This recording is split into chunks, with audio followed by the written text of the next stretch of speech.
Om Swastiastu, good morning. It's really great to have you guys all. Ini seneng banget bisa ngajar di kelas kalian lagi. Tapi of course ngampu mata pelajaran yang berbeda ya, yaitu laundry. Jadi Miss yakin kalau laundry itu you really heard that before. Kalian sering banget denger itu sebelumnya. Karena bisnis laundry itu lagi menjamur banget nggak sih, kayak lagi banyak gitu dikelola sama masyarakat di sekitar kita. Dan laundry itu juga jadi salah satu hal yang penting banget untuk di bisnis hotel ya. Jadi selain punya restoran atau kita punya housekeeping or gym, jadi laundry itu bisa jadi salah satu fasilitas dari hotel tersebut ya. Jadi kalau misalnya ada hotel yang besar, hotel bintang 5, Miss yakin pasti dia punya kayak laundry-nya tersendiri gitu. Jadi laundry ini kan seperti yang kalian ketahui digunakan untuk menyediakan fasilitas kepada para tamu, buat tamu-tamu yang pengen mencuci pakaiannya ya, atau membersihkan pakaiannya gitu. Nah, di zaman sekarang laundry department itu merupakan salah satu jantung bisnis hotel ya, selain restoran. Biasanya kalau misalnya ada sertifikasi hotel atau ada hotel yang ingin naikin bintangnya gitu ya, fasilitas laundry ini udah jadi salah satu faktor atau indikator yang dinilai sama lembaga sertifikasinya gitu. Apakah hotel ini layak atau tidak, itu salah satu faktor pendukungnya itu ya ini laundry ini ya. Jadi itu kenapa kita kalau di perhotelan itu belajar laundry juga. Seenggaknya kalian ada bayangan gitu gimana laundry di hotel ya. Karena pasti akan berbeda dengan laundry yang biasanya gitu. Nah, untuk pertemuan pertama atau di bab pertama, Miss akan menjelaskan tentang dua aspek ya.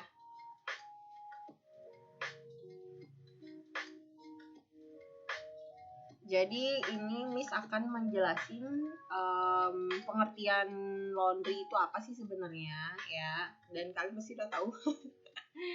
Tapi ini Miss lebih tekankan lagi. Terus yang kedua adalah gimana sih organisasi laundry yang ada di hotel ya. Jadi kita akan membahas dua hal ini di video kita pada minggu kali ini.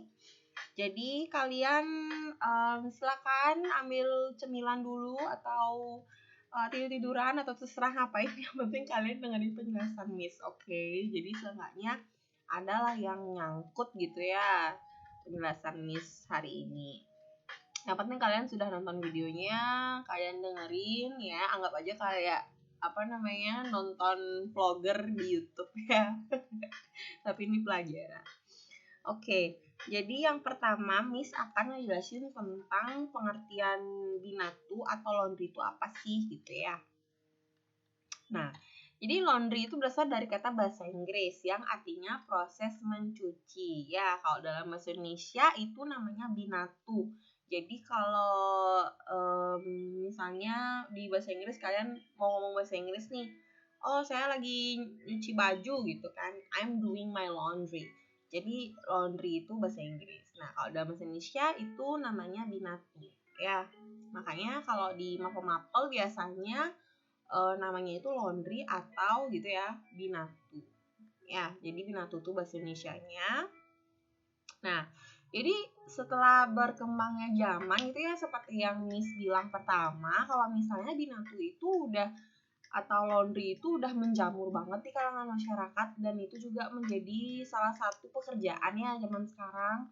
And it's really good, kayak Miss secara personally beruntung banget ada yang namanya laundry gitu ya, laundry kiloan di sekitar rumah atau masyarakat tuh buat laundry, usaha laundry, karena biasanya orang-orang yang sibuk atau misalnya weekend atau akhir pekan itu nggak sempet kayak cuci-cuci baju, itu mereka bisa bantu nyuci-nyuciin baju kita gitu ya, dan itu benar-benar save energy gitu.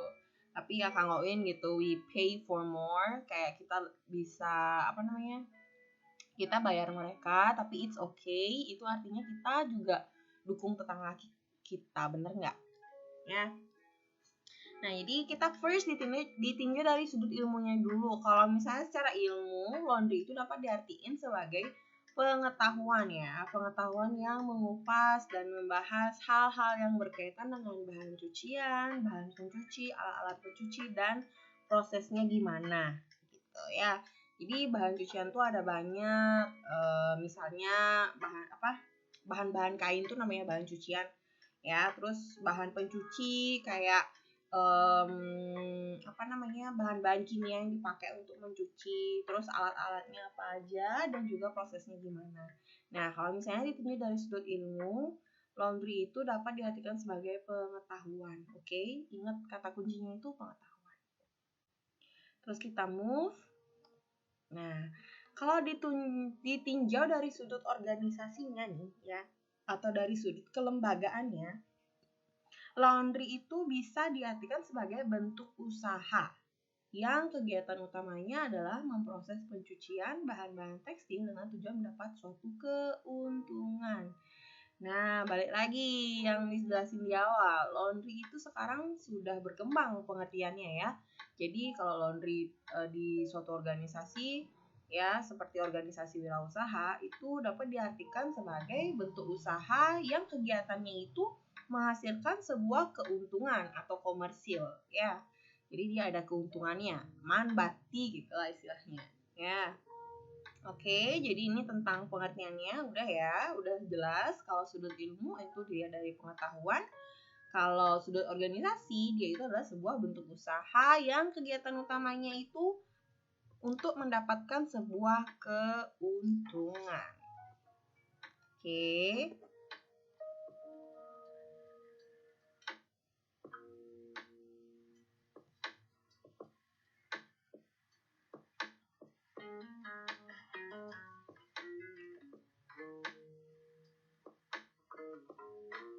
Nah, kita lanjut ya. Jadi setelah berkembangnya usaha laundry pada zaman sekarang, itu juga membuat perkembangan jenis-jenis usaha laundry yang ada di sekitar kita. Jadi ada 3 macam usaha laundry. Yang pertama ada commercial laundry. Seperti namanya komersial itu artinya keuntungan ya. Jadi kalau misalnya commercial laundry itu artinya usaha yang melayani jasa pencucian dengan tujuan sepenuhnya mencari keuntungan. Jadi dia benar-benar emang nyari keuntungan.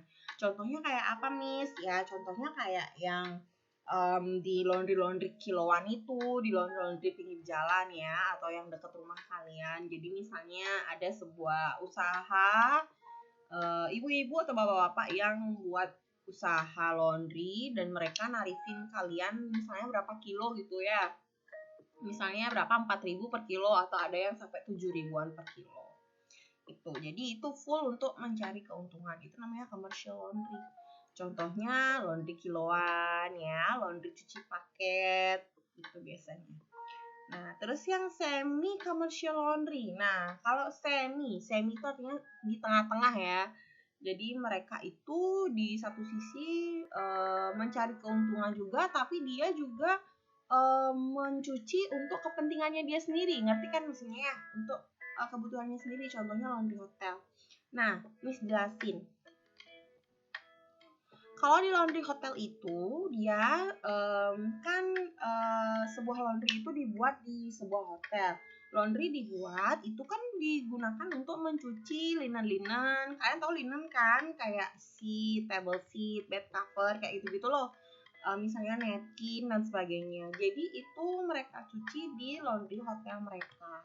Jadi laundrynya itu dibuat untuk memenuhi kebutuhan mereka sendiri. Nah, Selain mereka cuciin linen mereka sendiri, linen hotel mereka, nah mereka juga nyari keuntungan dari pencucian pakaian tamu. Misalnya ada tamu yang nginep di situ, dia pengen nih cuci, misalnya dia pengen cuci t-shirtnya atau pengen cuci apa misalnya baju gitu kan ya.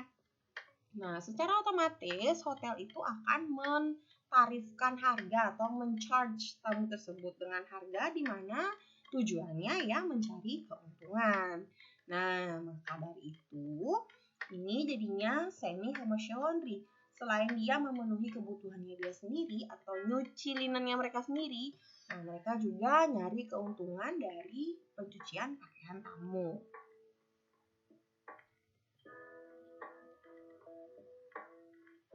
Dan yang terakhir itu namanya non-commercial laundry. Seperti namanya, kalau ada non berarti artinya tidak, oke. Commercial artinya keuntungan, balik lagi commercial itu artinya keuntungan. Jadi non-commercial laundry itu artinya badan usaha yang sama sekali tidak ditujukan untuk mencari keuntungan, tetapi dia hanya memenuhi kebutuhannya dia sendiri. Contohnya laundry yang ada di asrama-asrama atau misalnya di rumah sakit. Nah, jadi kita nggak pernah denger dong kalau misalnya sebuah rumah sakit punya laundry, dia kayak menerima, sini laundry sama aku gitu, enggak kan? Jadi it's impossible. Jadi dia tidak menerima cucian dari luar. Jadi dia hanya mencuci, mungkin dia hanya mencuci baju-baju pasien atau mencuci baju-baju karyawannya saja gitu. Jadi dia nggak nyari keuntungannya. Nah, non-commercial laundry ini contohnya apa sih? Contohnya kita kegiatan laundry di rumah ya. Kalau misalnya kita nggak nerima cucian orang lain, kita nyuci pakaian kita sendiri, itu namanya apa? Itu namanya non-commercial laundry karena dia tidak mencari keuntungan. Nah, sampai sini Miss harap kalian ngerti ya tentang jenis usaha laundry yang ada. Itu ada 3, Miss ulang lagi, ada commercial, semi-commercial, dan juga non-commercial. Nah, kita lanjut. Jenis-jenis cucian yang bisa diproses di laundry. Yang pertama, kalau di hotel itu of course karena dia semi-commercial laundry. Ini ngomongin yang di hotel ya. Karena dia semi-commercial laundry, of course dia itu nyuci linen yang digunakan oleh housekeeping. Seperti yang Miss jelasin tadi, ada bantal, ada selimut, ada spray, ada handuk ya. Jadi dia cuci semua linen-linen yang di housekeeping. Terus yang kedua, di restoran, di food and beverage ya, kayak napkin, tuh serban makan tuh napkin maksudnya. Oke, serban makan tuh napkin, terus table sheet, taplak meja, alas meja ya, sama seliput dan sebagainya. Jadi hal-hal yang dipakai di restoran. Terus of course ada pencucian seragam karyawan, misalnya ada pakai jas, kemeja, baju, helmet, topi ya. Yang keempat ada cucian tamu karena dia semi commercial, jadi ini untuk dirinya dia sendiri 1, 2, 3. Jadi yang nomor 4 itu udah mulai commercial ya, jadi dia cucian tamu, dia menerima dry cleaning, laundry atau press only. Terus yang kelima of course outside laundry, misalnya nih ada outside laundry itu artinya ketika sebuah hotel itu menerima pakaian atau linen lain yang berasal dari luar hotel. Ngerti kan? Namanya juga outside laundry. Jadi misalnya ada hotel A, hotel B. Hotel A itu punya laundry yang cukup besar, gede banget nih laundrynya. Terus di hotel B ini kan dia hotelnya kecil, dia nggak punya fasilitas laundry. Nah, kadang hotel B itu dia itu nitip atau nebeng laundry gitu loh ke hotel A gitu. Jadinya hotel A itu kan dapatlah dia kayak keuntungan ya dari outside laundry tersebut gitu. Itu namanya outside laundry. Jadi orang-orang hotel lain itu biasanya nebeng ke dia buat laundry dan of course itu dibayar ya. Oke, kita lanjut biar nggak lama nih videonya. Oke, jadi ini bagian-bagian dalam organisasi laundry department. Oke, jadi Miss nggak bilang ini adalah salah satu organisasi yang paten gitu ya, yang harus ada gitu kalau misalnya di sebuah laundry department. No, it's not. Jadi every single hotels has their own laundry department. Jadi they have their own style gitu loh, kayak beda.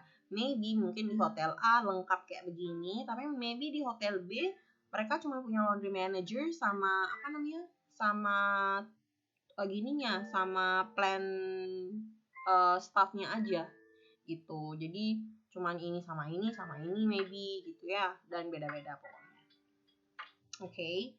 Tapi idealnya kalau sebuah hotel itu kalau bisa sih ya, itu lebih really great karena pekerjaannya pasti akan tertata rapi dan akan the cycle of the works gitu loh, kayak apa namanya, alur pekerjaannya itu akan rapi dan memuaskan gitu ya. Kalau misalnya ada banyak orang yang bekerja sama dalam sebuah departemen, jadinya kerjaannya itu nggak keteteran. Nah, ini adalah salah satu contoh ya dari organisasi laundry department. Ini contoh aja.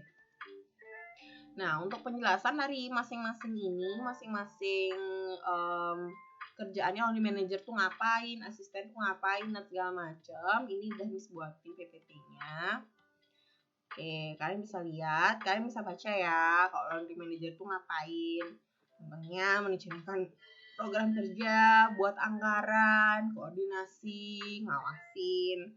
Terus asistennya gimana? Ya biasanya kalau namanya juga asisten, kalau asisten ya biasanya bantu manajer. Misalnya kalau laundry manager yang nggak masuk, yang gantiin asisten laundry manager gitu ya. Dan biasanya asisten itu dia yang ngawasin supervisor yang di bawah-bawahnya gitu.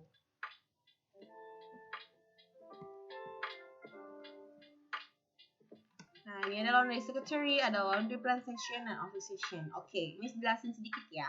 Seperti yang kita lihat di di bagan ini ya. Oke, di bagan ini.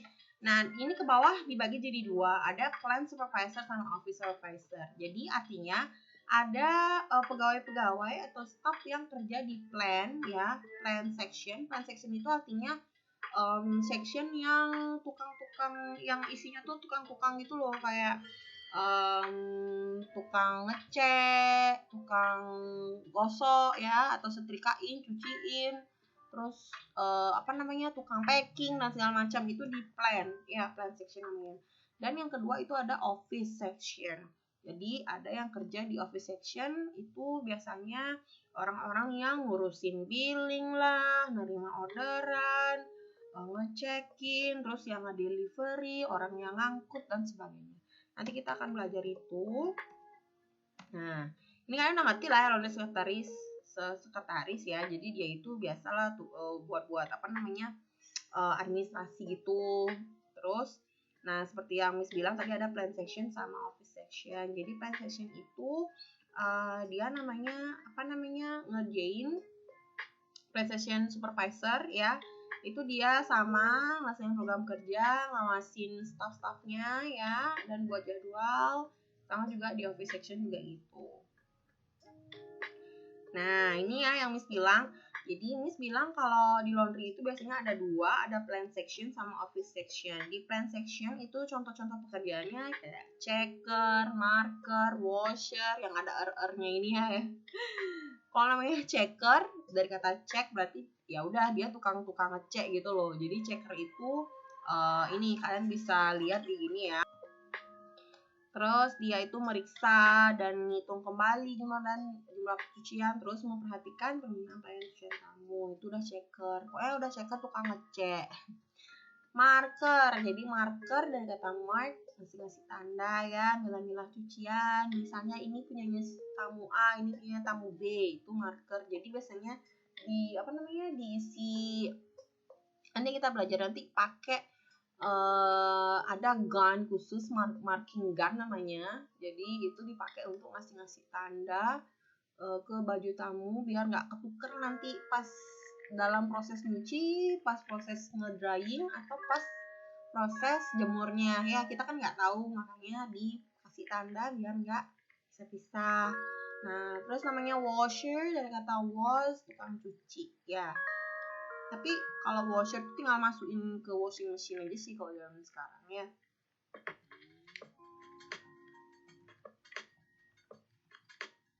Oke, jadi ada tumbler. Jadi tumbler itu nama karyawan buat atau staff yang tukang-tukang ngeringin gitu. Misalnya kan habis dicuci tuh laundryannya, terus dikeringin di dryer atau tumbler ya, tumbler dryer gitu. Jadi dryernya itu lumayan gede. Nanti kita belajar di lagi 2 mingguan ya, kita akan belajar alat-alat itu apa-apa aja namanya. Jadi ini tumbler itu tukang ngeringin pakaian lah istilahnya gitu. Terus ini namanya mangler or ironer, tukang gosok ya, ironer dari kata iron. Terus garment pressure, habis di iron misalnya di press. Jadi kalau misalnya ada beberapa kain atau beberapa pakaian yang dia itu kalau di iron nggak mau pekes gitu loh, nggak mau rapi, jadi dia bisa di press. Jadi yang nge-press itu namanya garment pressure.